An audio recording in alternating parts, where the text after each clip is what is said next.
Excellent. Next up, I would like to introduce Sri Rayaprolu. Sri is a DevOps consultant working with the Bitovi DevOps team and has a background in AWS, Kubernetes, Java, and middleware integration platforms. He's worked in any environment you can imagine, from large cap to small cap private companies, state and federal governments, and everything in between. He lives out in sunny San Francisco with his wife and kid, where he enjoys gaming and analyzing equities. Sri, the floor is yours. Come up on stage. Take it away. Good morning, all. So this is about is it still loading? Okay, yeah. So I'm going to talk about for Terraform, like what Terraform is, and then why we use Terraform, and then just quickly a basic introduction on like how Terraform would look like, and then what are the basic workflow activities that are involved in, and then typically how an organization implements Terraform in their org. So just to get over, Terraform is a infrastructure as code tool. So since with the advent of all the cloud providers like AWS, Azure, GCP, and all these things, infrastructure, the deployment of infrastructure has become much more easier. And then so now what it is more important is like the velocity of deployments. So to facilitate that, we are using this infrastructure as code. There are multiple tools out in the market. So one of the most prominent one is Terraform. It is basically used for building the infrastructure or to modify any existing infrastructure or version the infrastructure. So it helps in basically all the complete provision of the infrastructure from end to end. And it is mostly written in a simple, they call it a declarative configuration language, which Terraform is a product from HashiCorp, so they call it HashiCorp configuration language. But right now, Terraform also came up with support for CDKs. So it does support Python, and then TypeScript, Java, and C#. They also started with Go. It is still in the experimental age, but yeah, it does support Go also. So this, what I'm going to show is basically using HCL. And the way Terraform works is basically say any cloud provider, when they try to come up with a resource or any new stuff that they release it, they will obviously come up with their own API, like how to access that particular resource in their cloud.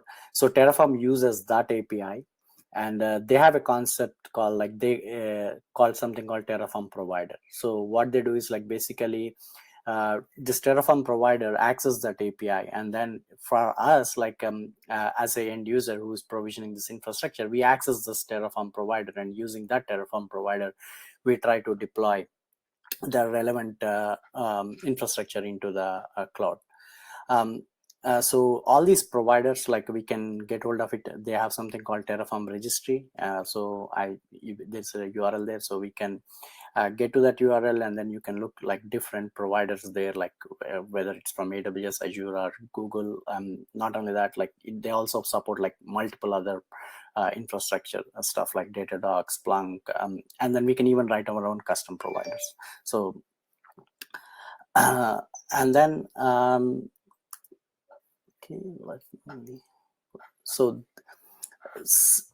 since this Terraform is pretty common, being used in most of the organizations now, and then it is also cloud agnostic. It can support, as you see, it can support multiple cloud providers. So the basic Terraform, when you try to create it, this is how a Terraform file could typically looks like. So once you install the Terraform, and then if you want to start using it, most of the files are created with the .tf as the file extensions. Terraform would recognize it once you say it is .tf. And then a typical file would be you'll see something like a Terraform block on the top, where we put all the cloud providers information here, okay, what version to use and all those things. And then this is an optional block. So if you don't provide it, obviously it will take the latest one. And then there is another block called provider block. So this is the block is for basically, let's say I would like to deploy it into AWS. So I need some configuration to connect to AWS account, right? So that kind of information goes into this provider block.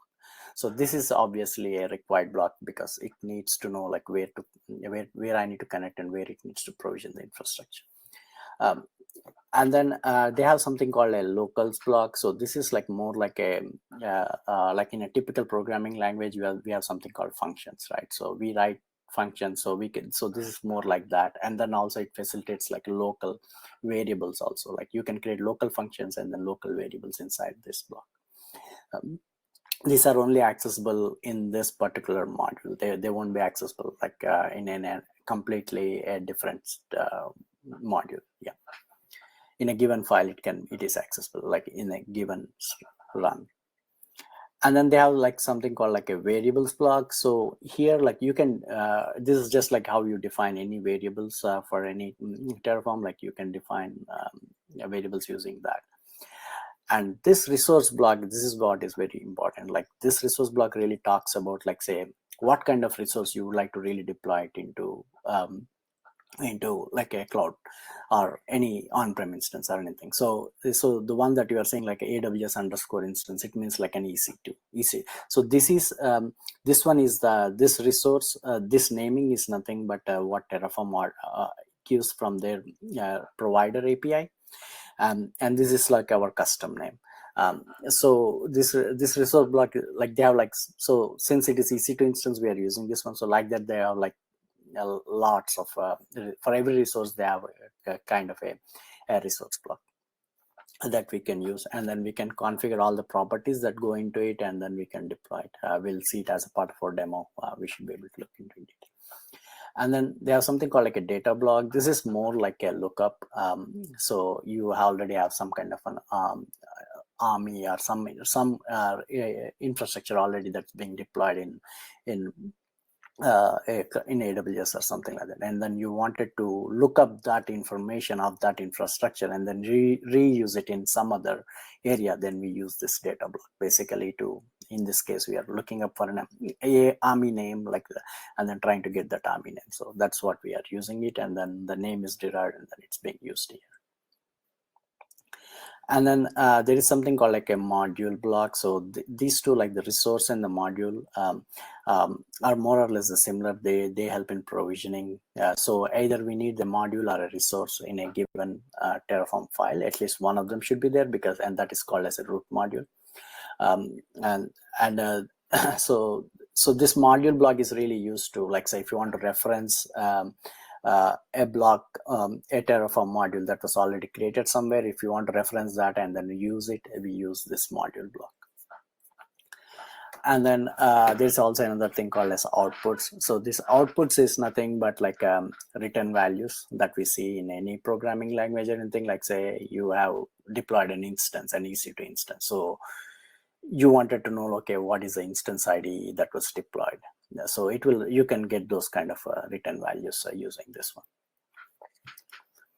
And then the next step is like, okay, this is the workflow of any Terraform. Like, say, once you have created that kind of a file or something, so obviously you wanted to now deploy that one, right? So what are the series of steps and are the activities that are involved when we are trying to use Terraform?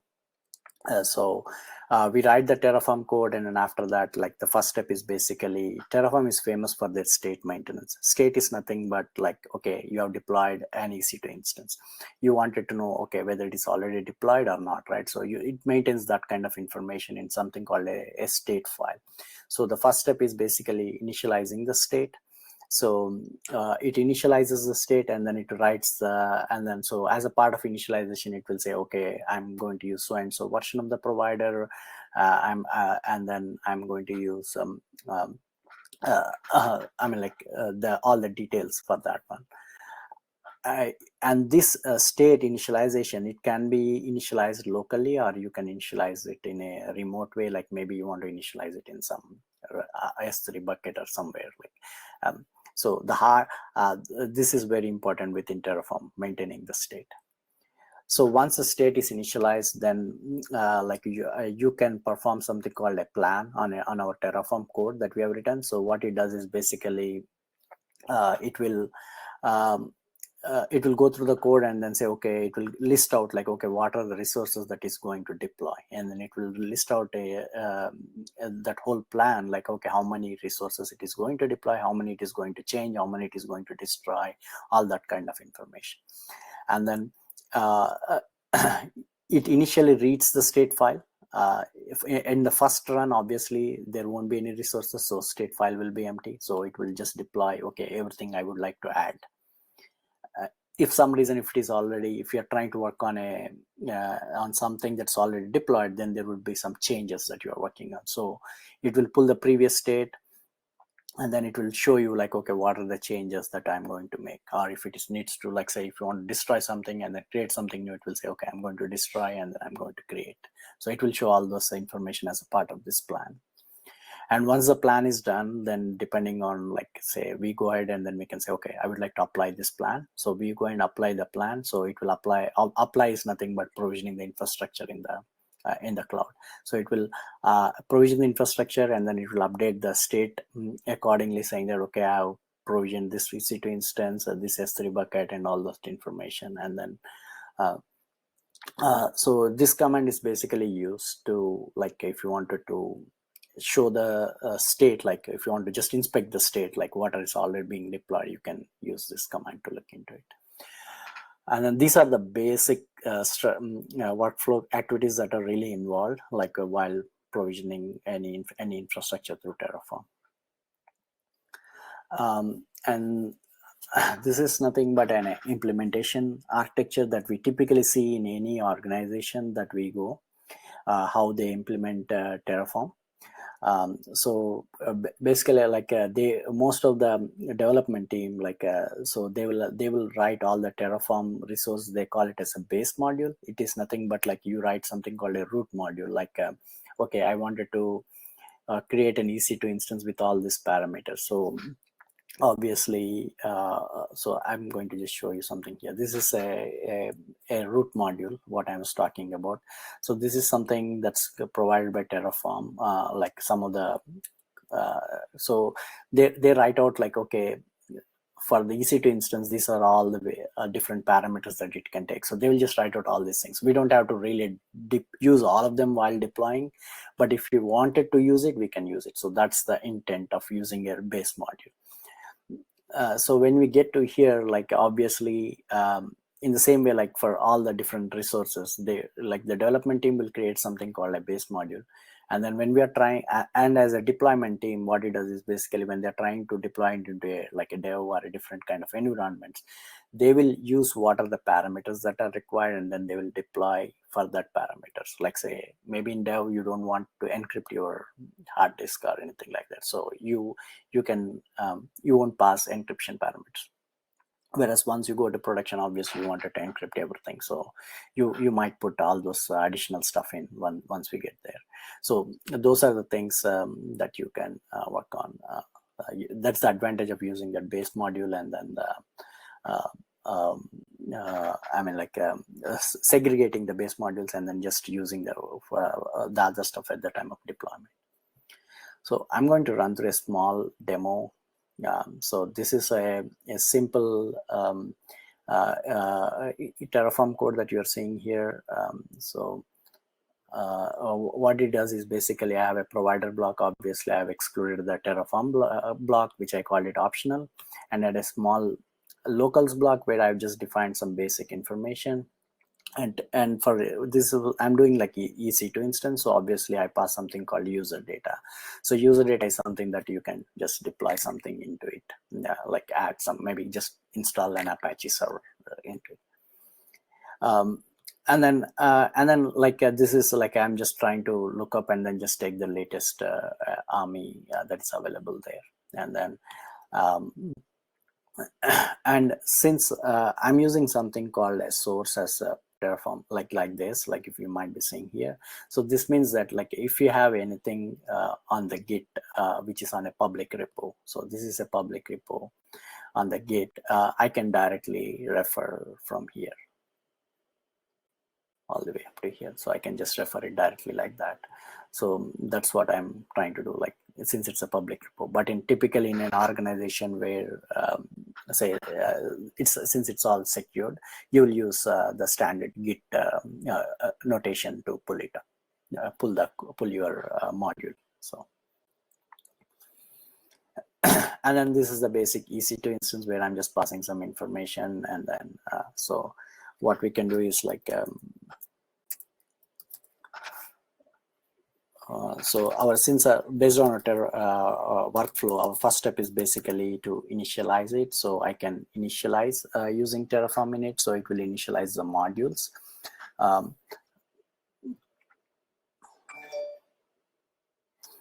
So it is pulling all the modules that are there. So and then this backend is nothing but the state it is creating. So here I'm creating the state locally. So it is just creating that the state locally, and then it is just pulling all the modules it is looking for. So from the provider, since I didn't have a Terraform block, it is pulling the latest version block, and then it is also installing the installing that particular provider, and then the next step is basically like a plan.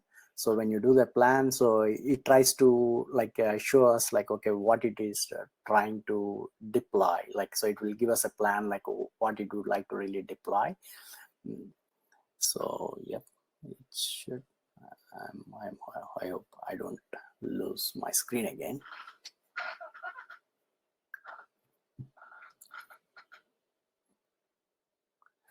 And then it also creates something called a lock file when it is trying to create the initialization on the backend. So that lock file is nothing but it will maintain like, okay, what are the, so this error is because like whenever we are trying to get this, I mean, like we need to get the credentials from like for the provider to use the credentials. It needs to use the credentials to I mean, like to connect to our AWS. So I will be using, I need to use the credentials to connect it. So obviously I need to provide that credential so that it can use it.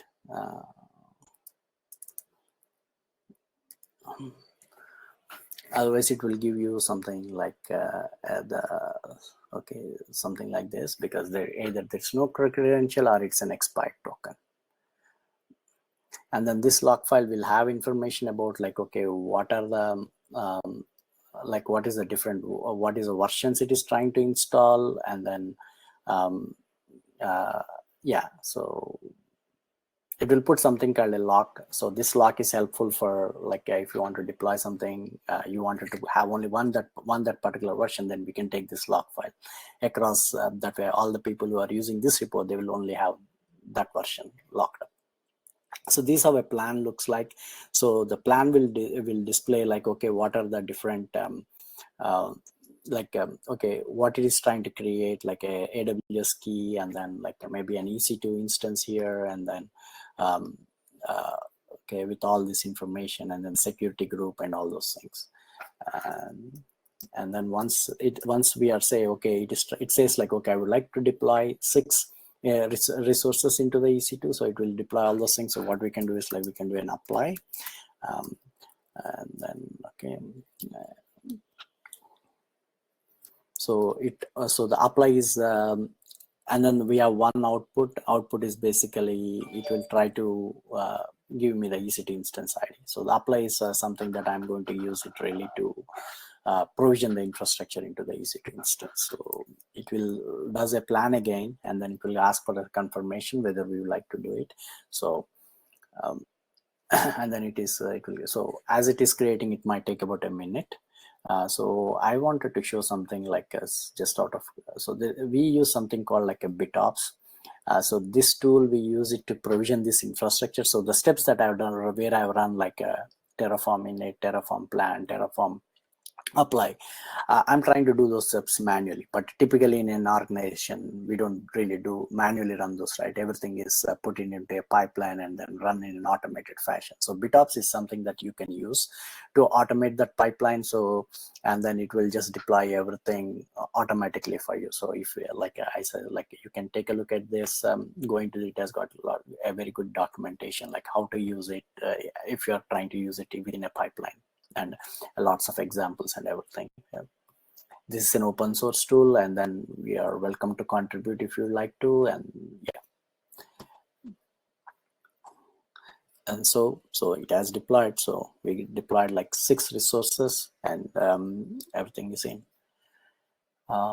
Yeah, and then like I can quickly show, like this is the state it is there. So if you can look at that is the state file, and then you can like say inspect that state file that was created. You can use that command, and then it will say, okay, I've deployed all this stuff. And in the same way, you can do a destroy, and then yep. So yep. So this is how it should look like. Yeah. Any questions?